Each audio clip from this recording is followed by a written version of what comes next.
दोस्तों, क्या आप जानते हैं राजस्थान में एक ऐसे भी लोक देवता है जिनके मुख्य मंदिर में किसी मूर्ति की नहीं बल्कि एक बैलगाड़ी की पूजा की जाती है, जिनके आशीर्वाद से राव जोधा ने भी अपना खोया हुआ राज्य वापस पाया था। जी हाँ दोस्तों, हम बात कर रहे हैं राजस्थान के लोक देवता हड़बूजी सांखला की, जो राजस्थान के पंचपीरों में से एक है और जिन्हें शकुन शास्त्र का बड़ा अच्छा ज्ञान था। तो कौन थे हड़बूजी सांखला और उनके मंदिर में बैलगाड़ी पूजा क्यों होती है और लोक देवता बाबा रामदेव जी के साथ उनका क्या रिश्ता है, आज के इस वीडियो में हम इन्हीं सब सवालों का जवाब जानेंगे। तो आप वीडियो अंत तक जरूर देखिएगा।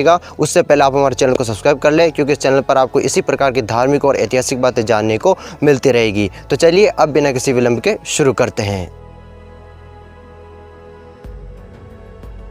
हड़बूजी सांखला गोत्र के राजपूत थे। सांखला राजपूत पंवार राजपूतों की एक शाखा है। ऐसा कहते हैं कि पंवार राजपूतों में एक योद्धा हुए जिनका नाम था बाघ सिंह जी। इनके पिता की हत्या सिंध प्रांत के शासक ने कर दी थी, तो बाघ सिंह अपने पिता की हत्या का बदला लेना चाहता था, इसलिए उसने भटियाणी माता की आराधना की। भटियाणी माता ने खुश होकर इनको एक शंख दिया था, तो बाघ सिंह ने जैसे उस शंख को बजाया तो उसके जितने भी बिछड़े हुए साथी थे वो उसके पास आ जाते हैं। बाघ सिंह अपने साथियों के साथ मिलकर सिंध प्रांत के शासक पर हमला कर देता है और उसका वध करके अपने पिता का हत्या का बदला लेता है। बाद में ये लोग इसी शंख की पूजा अर्चना करने लग गए और शंख की पूजा करने से ये लोग सांखला कहलाए। हड़बूजी के जन्म और मृत्यु के बारे में कहीं कोई स्पष्ट जानकारी नहीं मिलती है कि इनका जन्म कब हुआ था और इनकी मृत्यु कब हुई थी। हड़बूजी के पिता का नाम मेहरराज जी था। मेहरराज जी भुंडेल गांव के जागीरदार थे, जो नागौर जिले के अंतर्गत आता है। हड़बूजी की माता का नाम सौभाग्य देवी था और यही हड़बूजी रामदेव जी यानी लोक देवता जो रामदेव जी हैं उनके मौसेरे भाई थे। रामदेव जी ने अपने ग्रंथ 24 वाणियां में भी इस बात का जिक्र किया है कि हड़बूजी सांखला हरदम हाजिर गाँव बेंगटी माही दूजी दे मारी जानो हाँ मोसी जाया भाई।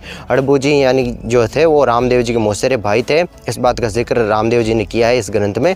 और जो हड़बूजी थे वो जब रामदेव जी के संपर्क में आए तो रामदेव जी ने इनको बालीनाथ जी को गुरु बनाने के लिए कहा था, और रामदेव जी के संपर्क में आने से हड़बूजी ने अस्त्र शस्त्रों का त्याग कर दिया और गुरु बालीनाथ जी को अपना गुरु बना लिया। और गुरु के आदेश पर ये चाकू गाँव में रहकर तपस्या करने लगे और तपस्या के साथ साथ ये लोक कल्याण के कार्यों में भी लगे रहते थे। समाज सुधार को और लोक कल्याण को अपना लक्ष्य बनाने के कारण और एक साधारण व्यक्ति की तरह जीवन जीने के कारण हड़बूजी लोक देवता में शामिल किए गए। हड़बूजी के समकालीन मारवाड़ के शासक राव जोधा थे। राव जोधा राव रणमल के पुत्र थे। महाराणा कुंभा द्वारा राव रणमल की हत्या कराए जाने के बाद मारवाड़ पर कब्जा कर लिया था। उस समय राव जोधा राज्यहीन अवस्था में जंगलों में भटक रहे थे और राज्य प्राप्ति की कोशिश कर रहे थे। हड़बूजी की प्रसिद्धि सुनकर राव जोधा हड़बूजी के पास पहुंचते हैं और उन्हें अपनी दुविधा बताते हैं। उसके बाद हड़बूजी राव जोधा को अपनी कटारी भेंट करते हैं और साथ ही एक मूंग का दाना देकर कहते हैं कि जब तक ये मूंग का दाना तुम्हारे पेट में रहेगा और तब तक तुम जिस जिस क्षेत्र में घूमोगे वो क्षेत्र तुम्हारा हो जाएगा, यानी तुम्हें मारवाड़ का राज्य वापस मिल जाएगा, ऐसा आशीर्वाद देते हैं। उसके बाद राव जोधा ऐसा ही करते हैं। तभी राव जोधा की बुआ और मेवाड़ की राजमाता हंसाबाई महाराणा कुंभा को राव जोधा को उनका मारवाड़ राज्य वापस देने को कहती है और इस प्रकार महाराणा कुंभा और राव जोधा के मध्य समझौता हो जाता है और राव जोधा को अपना खोया हुआ राज्य वापस मिल जाता है और राव जोधा के मन में हड़बूजी के प्रति श्रद्धा और ज़्यादा बढ़ जाती है। राव जोधा ने खुश होकर हड़बूजी को 52,000 बीघा जमीन भेंट की थी। जब किसी को 52,000 बीघा जमीन भेंट की जाती है तो उसे बावनी जागीर कहते हैं। इसी बावनी जागीर पर बेंगटी गांव बसाया गया। बेंगटी गांव चाकू गांव के पास में और जोधपुर जिले के अंतर्गत आता है। हड़बूजी यहीं इसी बेंगटी गांव में रहते हुए लोक कल्याण के कार्य करते रहे।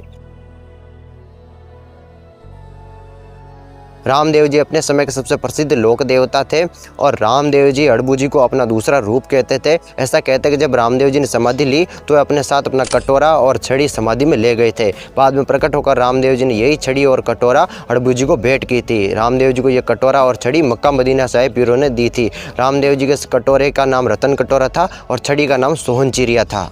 एक बार मारवाड़ में भीषण अकाल पड़ा तो अकाल के दौरान हड़बूजी अपनी बैलगाड़ी में गेहूं और बाजरे की बोरियां भरकर गांव-गांव जाते थे और रामदेव जी के दिए कटोरे से गेहूं और बाजरा भरकर जरूरतमंदों को देते थे। रामदेव जी के इस दिव्य कटोरे का ऐसा चमत्कार था कि गेहूं और बाजरे की बोरियां कभी खाली नहीं होती थी। इसी तरह हड़बूजी बैलगाड़ी में घास फूस भरकर गाँव-गाँव जाकर पशुओं को भी चारा डालते थे। इस प्रकार के परोपकार भरे कार्य करते हुए हड़बूजी आजीवन इस प्रकार के लोक कल्याण कार्य करते रहे।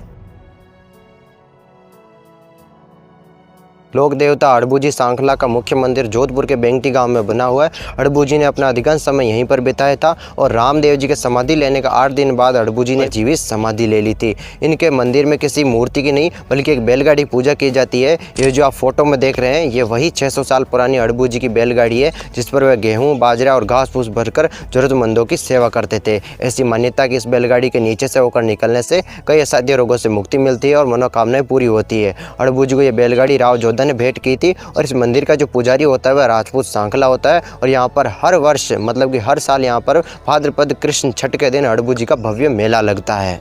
अड़बू जी ऐसे ही लोक देवता नहीं बन गए, उन्होंने समाज और गायों के लिए अपना जीवन समर्पित किया। किसी ने गायों की सेवा के लिए अपना जीवन समर्पित कर दिया, तो किसी ने गायों की रक्षा के लिए फेरे छोड़ दिए, तो किसी ने गायों की रक्षा के लिए अपने प्राणों की आहुति दे दी। इतिहास गवाह है, जब जब गौ सेवा या गौ रक्षा की बात आई है तब तब हमारे महापुरुषों ने आगे कदम बढ़ाए हैं और यही महापुरुष आगे चलकर लोक देवता के रूप में प्रसिद्ध हुए। आइए हम भी इन लोक देवता के जीवन से एक सीख लें कि जब भी गायों और समाज की रक्षा की बात आएगी, समाज पर या गायों पर कोई मुसीबत आएगी, तो हम भी इन लोक देवताओं की तरह हमेशा तत्पर रहेंगे। तो दोस्तों ये था लोक देवता अड़बू जी सांखला की बैलगाड़ी और उनके चमत्कारों का रहस्य।